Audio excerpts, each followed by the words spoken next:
Hey you guys, it's Tonya, and I wanted to share with you guys the Tim Holtz Pinecone die roses that I've been making today. And then I was also making these cute little spiral roses from my MFT waffle die.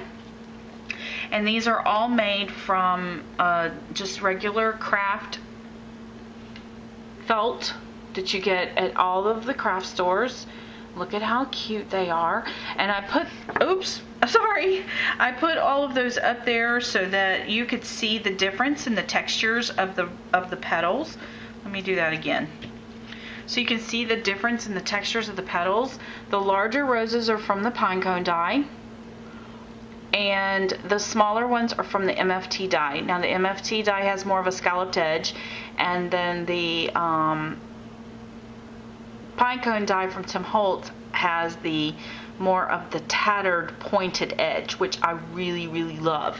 So let me show you how I made them. I know I've showed you guys several times before how to make spiral roses, but you know, I just wanted to kind of, you know, gloss through this with the Pinecone die because it's a little bit different to work with.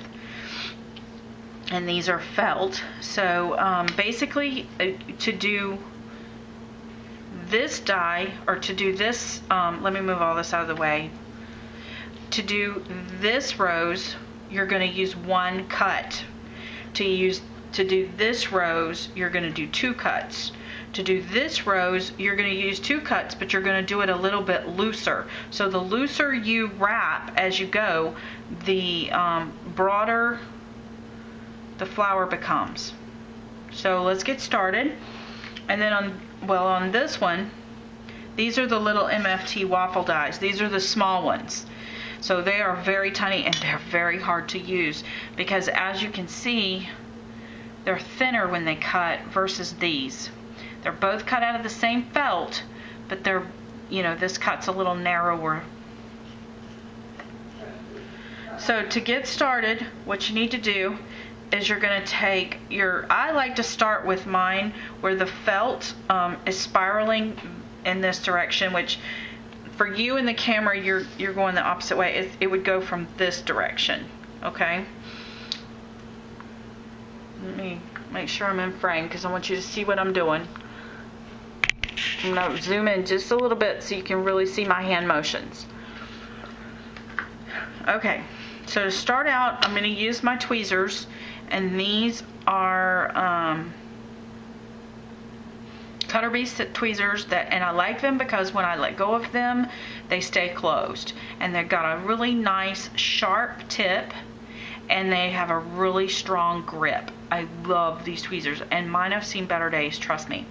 Now on the MFT dies, when you cut them, I'm not sure, there's probably people who've done videos on this before, but just so that you know what we're doing here. When you cut the MFT die, I usually use my C plate, then my A plate,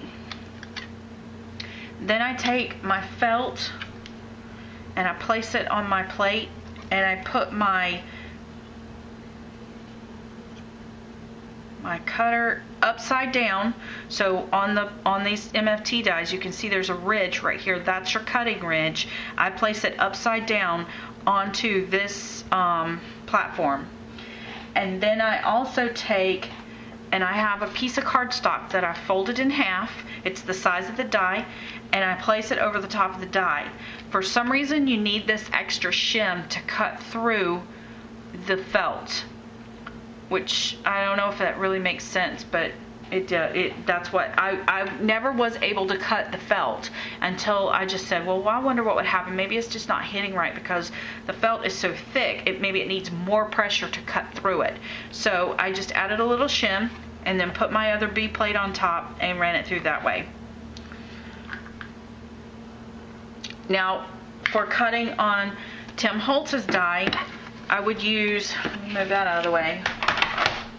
I would use my B plate, the die,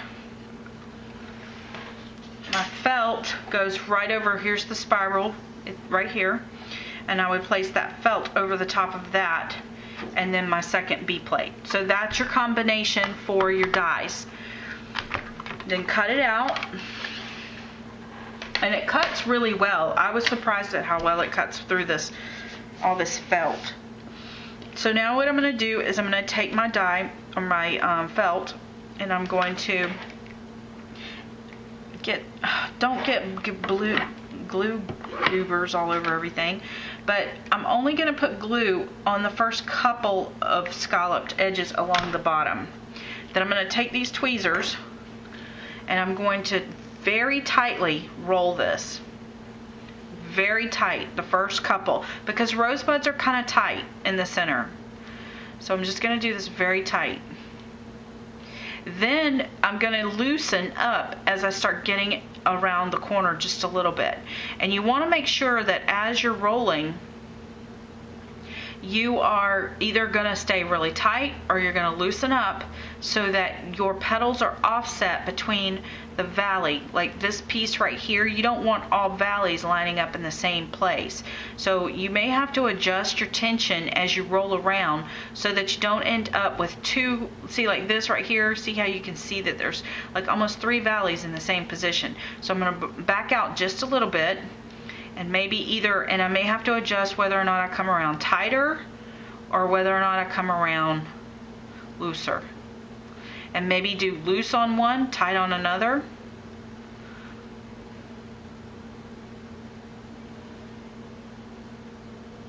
Because you want them to offset some.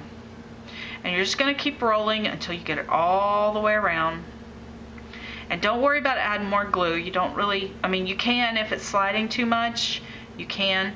But just remember that the best way is to not, because then when you get in here, you can loosen it up some if you need to. If you're looking at it and you're going, ooh, that was just a little bit too tight. I just really want it to be a little bit looser.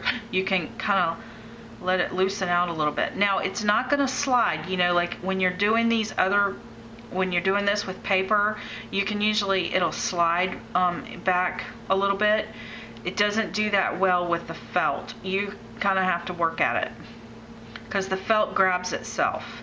Once you get happy with the way it's placed and the way it looks, then you can come in here and add, I just take where these kind of are lumpy a little bit, remove some of that bulk, and then I add a lot of glue right here to the base. To the flower. I'm adding the glue to the flower. Make sure I'm still in frame. And then I'm going to place this last petal right there on top of that. Now, I'm finished if I only want one flower. If I want 2 flowers, how cute is that? If I want this to be a little fuller, then what I'm going to do is I'm going to take this and add the glue just like we did before, just to the first couple of petals. Now I'm going to take and I'm going to lay this down. I don't want to touch that hot glue, it's hot. Okay, and I'm going to start picking up where I left off, but this time I'm going to kind of curl it where I can see like it flat, like this.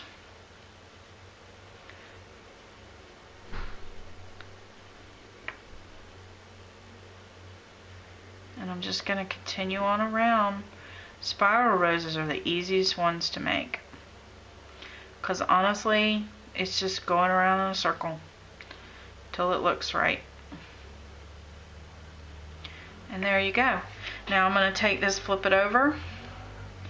I'm going to put some glue down in here.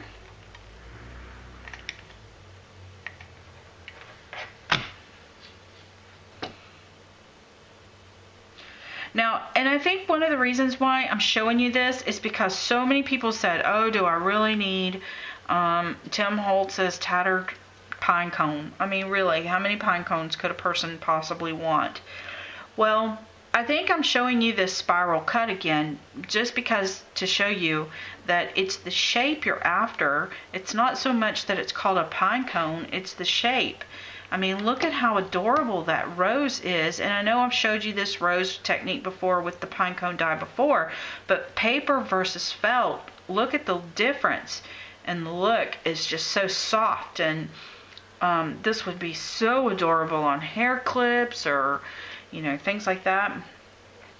So anyway, there's that one. And then as far as the MFT dye goes, same exact process. I'm going to flip my rose around because I like it coming from the other direction. I'm just going to lightly. Now this one you definitely want to hold on to these tweezers because it is so thin. And I'm just going to roll it up. Oops. That glue wants to grab sometimes. It's stuck to my fingernail. That only happens when you're trying to videotape something. This one's a bit trickier because it's smaller. So someone that has trouble seeing or has trouble with their hands, like arthritis or something, it might be a little trickier for you guys. But again, take that off of there so I can see now, and then I just keep working it around. How cute are these? Making sure I keep them offset. You don't want it too tight, but you don't want it too loose because you don't want to see gaps either, you know. And then when you get around, look at how cute that is. It's so tiny, guys. It's about the size of a dime.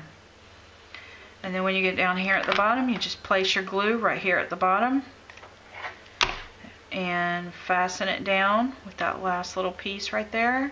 And look at how simple and how fast. You could sit here one night while you're watching TV or something, have a whole bunch of these pre-cut and just sit and make them. I mean, it's just that easy.